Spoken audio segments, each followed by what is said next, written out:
Hello, and welcome all to Movie Hunter, the show that tracks down the quality of all sorts of movies. My name is Hunter, and today in the 23rd episode, our target is Napoleon Dynamite, produced by Napoleon Pictures and distributed by Fox Searchlight Pictures, Paramount Pictures, and MTV Films. In 2002, the director and lead actor of the eventual film, Jared Hess and John Heder, two students of Brigham Young University, worked on a class project in which a 9-minute short film titled Palooka was created. The short film was shown at the Slam Dance Film Festival, where the eventual producer and editor of the film, Jeremy Kuhn, convinced Jared Hess to drop out of school and adapt the short film into a full-length film, and helped him find investors. Other actors were considered for the main role, but Jared Hess wanted John Heder to resume his role from the short film. Other actors were also considered for other roles, though mostly people from Hess's school were hired. The movie was filmed in the town of Preston, Idaho, with a budget of $400,000, 23 days of filming, and relying on the kindness of the locals for food and housing for the cast and crew. The film was largely based off of the life of Jared Hess and his 5 brothers' lives growing up. Napoleon Dynamite released on June 11, 2004, and gained $46.1 million on a budget of $400,000. The director was Jared Hess, who was also the writer alongside his wife, Jerusha Hess. The producers were Jeremy Kuhn, Chris Wyatt, and Sean Koval. The cinematographer was Mun Powell. The editor was Jeremy Kuhn, and the music was by John Seart. The cast includes John Heder, Aaron Rule, John Glees, Sandy Martin, Efrain Ramirez, Tina Majorino, Chandrella Avery, Haley Duff, Emily Kennard, Diedrich Bader, Carmen Brady, Trevor Snail, Dale Critchlow, and Ellen Dubin. The reception to the movie was as praised as the short film it was based on, and quickly became a cult classic that is still beloved to this day. The town in which the movie was filmed, Preston, Idaho, holds a Napoleon Dynamite festival every summer. An animated series continuing the events of the film, which saw the return of the majority of the cast and crew, though only lasted for only 6 episodes before getting cancelled. The film doesn't have an official list of awards it was nominated for and won on Wikipedia, but from what I could find, there were 11 awards that the film won. The movie takes place in the 2004-2005 school year and follows Napoleon Dynamite, who is socially awkward and doesn't really fit in anywhere. He lives with his older brother, Kip, who spends all day talking with people online, and his grandma, who in secret enjoys riding quad bikes on sand dunes. When their grandma is injured quad biking, their Uncle Rico is called to stay and watch over them. Uncle Rico was a football player who didn't get called in on the last game, and believes that he could have been wealthy, famous, and still with his girlfriend if he had been. Napoleon makes friends with the new kid at school, Pedro Deb, a shy kid who sells various items to try and raise money for college. Uncle Rico and Kip start a business together selling Tupperware. Uncle Rico wants to raise money to buy a time machine to redo his football career, and Kip wants money to bring his girlfriend he met online into town, LaFonda. Pedro runs for class president, but has the steep competition of a popular kid, Summer. When the day of voting comes around, Summer delivers her speech to much applause and then performs a skit, which Pedro didn't realize was a requirement. Pedro gives his lackluster speech, and Napoleon swoops in to perform a dance to much applause to the crowd. The ending shows Pedro becoming class president, Grandma returning from the hospital, Kip going with his girlfriend back to her town, Uncle Rico reuniting with his girlfriend, and Napoleon and Deb playing tetherball together. The post-credit scene shows Kip and LaFonda getting married, and Napoleon giving them a horse he tamed for them to ride off on. To start, we should probably first discuss the odd presence this film has. The film has a very off feeling to it, with scenes just kind of happening with very little logic or reasoning behind it, seemingly.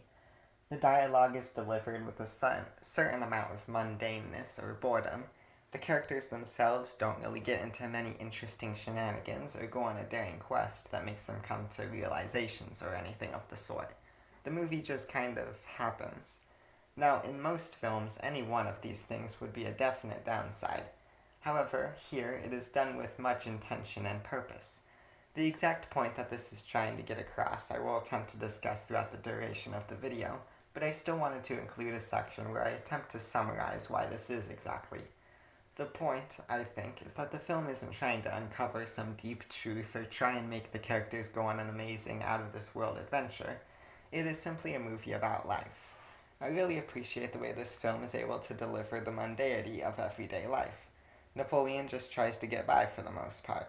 He makes friends and accomplishes small goals here and there, but mostly by just simply going through life. At first, this might seem like it would make him an inactive protagonist, but it really just speaks to the theme of the film. Napoleon's brother, Kip, stays home all day, talking with people online. Napoleon's friend Pedro is largely the same as Napoleon, just trying to make his way through life after being thrust into a new school, part of the reason why they are able to become friends. Napoleon's other friend, Deb, is trying to raise money for college, but struggles overcoming her shyness, forcing her to also just be doing her best to get through. Uncle Rico yearns to go back to his good old days when he was a football player and wants to raise money so that he can buy a time machine to try and create a better present for himself. Even the more minor character, Napoleon's grandma, tries to escape the boredom of everyday life by riding sand dunes on quad bikes. I really like the simplicity this gives the film, but also the ability to present relatable characters. They're all people just trying to get through life, but also have motivations and minor goals to shake up the everyday. The ending also perfectly summarizes this. Napoleon regains his friendship with Deb, and this allows for him to have someone to play against in tetherball. And in turn, Deb finds a friend in Napoleon who she feels comfortable talking to. Pedro becomes the class president and is able to gain the acceptance of his peers. Kip, after being able to fly out with his girlfriend from Detroit, is able to marry her, and Uncle Rico reunites with his ex-girlfriend after coming to terms with the fact that he'll never be able to go back and change the past. I love that this film so perfectly captures the feeling of boredom in life throughout all these characters, but also gives the message of finding small joys in the everyday and accepting the present for what it is. Let's get into some more specific examples, starting with Napoleon. What I really like about Napoleon, other than his hilariously quotable lines and funny style, is that he creates breaks in the mundane by exploring his various interests and taking creative liberties to present these as fact. He talks about the Loch Ness Monster and his own creation, the liger, a mix between a lion and a tiger. He enjoys drawing these creatures and considers it to be one of his best skills. On top of that, he just straight up makes up stories to tell to his classmates, just to try and make it seem like his life is more interesting than it really is, such as when he makes up a story about hunting wolverines or his skills with a bow staff or nunchucks. These stories don't convince anyone, and they aren't meant to. They're not to try and make Napoleon out to be some hero. They're just stories to break up the boredom, to create some sense of magic and excitement in life that we all yearn. I've seen a lot of people praise Napoleon for being a good representation of what it means to be an unpopular kid or a nerd or geek, and while that is true, I feel like it misses a bigger point that Napoleon offers. I think a line from one of the posters summarizes what I'm talking about really well. It says, "He's out to prove he's got nothing to prove." Napoleon isn't trying to prove anything or to be unique or special. He's just out there making the best of things and trying to have a good time. Despite his couldn't care less attitude, he's also a pretty kind person. He's not very emotionally sensitive, but he tries his best to ensure the best for his friends as well. He gives back Deb her supplies and offers her someone to talk to, and he befriends Pedro and delivers a skit for his campaign as class president. The iconic dance he performs is a perfect ending for the film. Napoleon performs a dance that is very strange and unusual, but there is something very relatable about it to his classmates that make most of them applaud and vote for Pedro. I also like how the music just abruptly stops and so Napoleon just kind of awkwardly walks/runs off stage. There isn't any shot of him looking proud that he got everyone to applaud. This shows that he really just saw the opportunity to help his friend and to show off his dance skills, so he took it. Napoleon makes for a great protagonist with a really great performance that says a lot, with an almost stoic and bored looking character. Next, we'll talk a little more about Napoleon's friends, Pedro and Deb.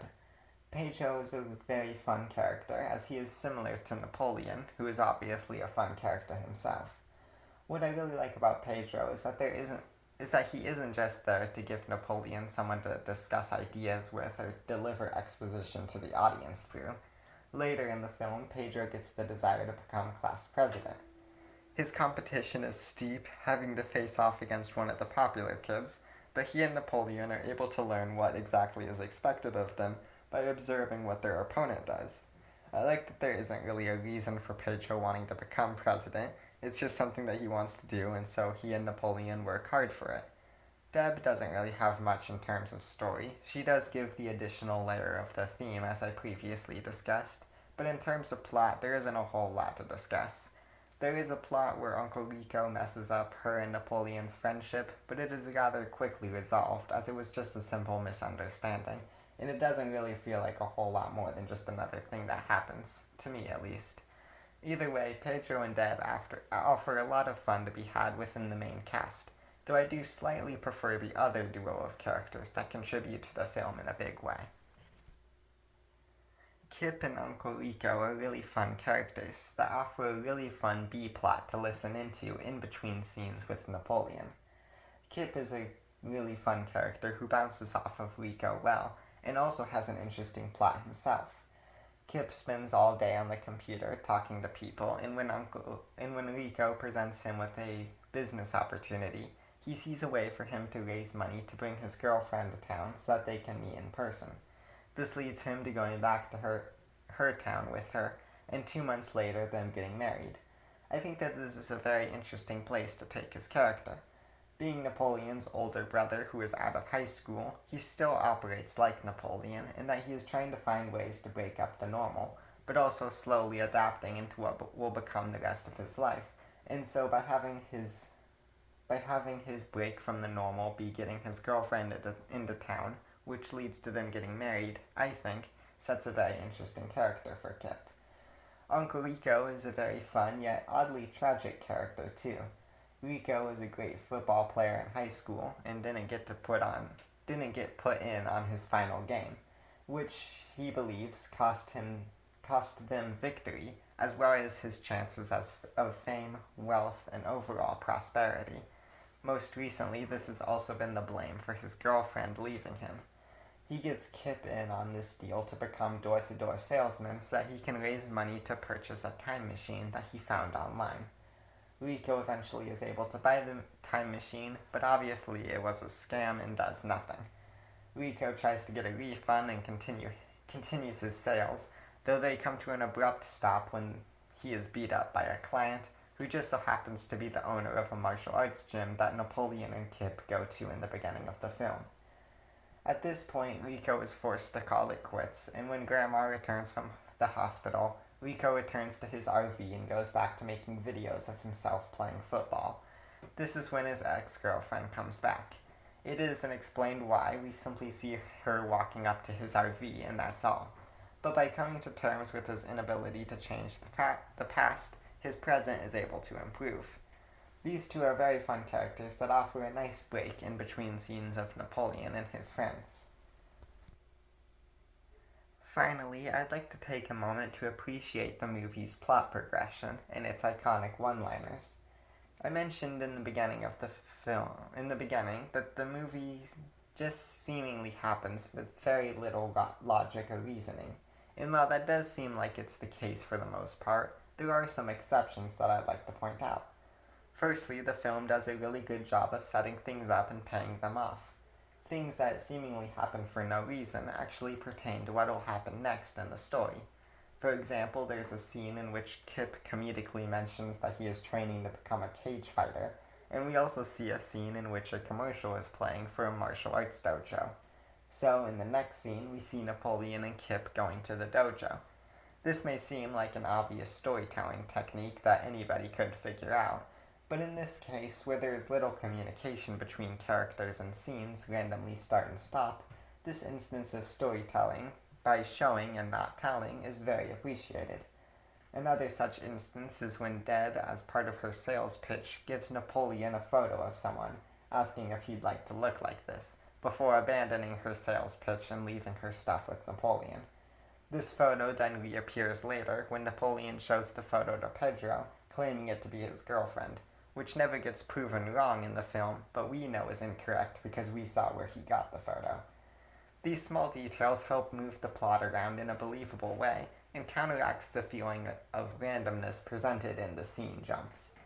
Similarly, I'd like to praise the absurdly large amount of instantly iconic lines in the film that get quoted time and time again.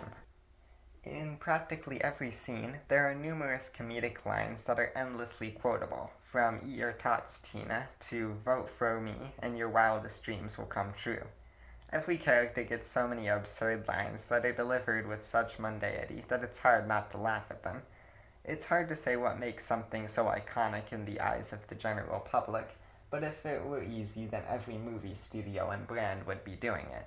But it really seems as though random things will get picked up while others aren't, despite how hard a brand might try to relate to the general public. I think that in the case of Napoleon Dynamite, that's the very reason for it working so well. These lines didn't come from a studio executive trying to calculate exactly what'll capture the attention of people. This was a small budget movie made by a bunch of friends who got together and said, let's make a movie. Here's some funny ideas. This isn't the case for every iconic movie. Take, for instance, The Emperor's New Groove, which has just as many funny lines, yet made by a huge company that is Disney, in which the writers probably didn't have nearly the same amount of creative freedom. So it really could be any number of things that make something iconic, but I think in the specific case of Napoleon Dynamite, this is the reason. I give Napoleon Dynamite a 9 out of 10 for being a very funny and great time from start to finish. The film is very odd and therefore difficult to talk about, but it has a lot of heart to it as well. The jokes are hilarious and the characters are great, which results in a very fun rewatch. Definitely recommend, whether it's your first time or it's been a while since you've last seen it. Well, that's all, folks. I hope you enjoyed, and feel free to share any opinions you had on the movie. A new episode releases each week, so stay tuned to see which film I cover next. And in case I don't see you, good afternoon, good evening, and good night.